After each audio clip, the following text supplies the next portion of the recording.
Okay, now, recipe, back once again, 337 behind the camera, this is Treat. The recipe is a combination of various ingredients to obtain success.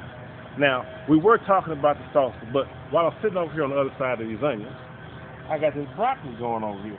Wife likes broccoli, so I had to grow me some broccoli. You know, it's doing its thing. Now, back over here, 337, my son and a few other people I know smoke cigarettes. So what we have here is tobacco. And what I want to explain to y'all, because one of the reasons, because see, I'm not just a vegetarian, I've been a vegetarian because it's about going green. Going green, they can tell you, 337 can testify, there's a whole different taste. It's a lot creamy. You can tell when them chemicals out there. My son who's sitting back over there, he can tell you there's a whole different taste when you grow it yourself, all organically. And everybody can tell you they eat the food.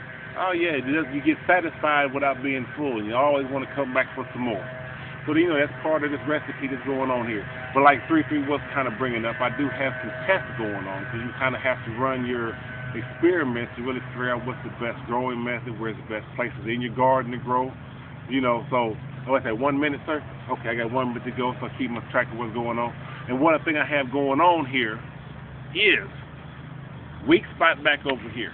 But I know the soil that I got over from the lot next door has a lot of clay in it, so I'm gonna have to break it down some.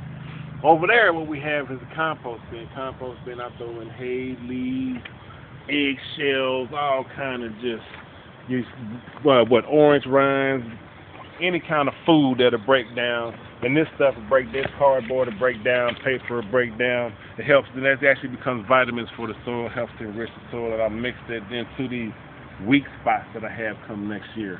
A couple of things I have going on. Tomatoes do not do good with a walnut tree. I'm about out of time, man. I come back with the recipe. We talk about tomatoes and the walnut tree and experiments I have going on. Once again, this is Treese and 337 behind the recipe.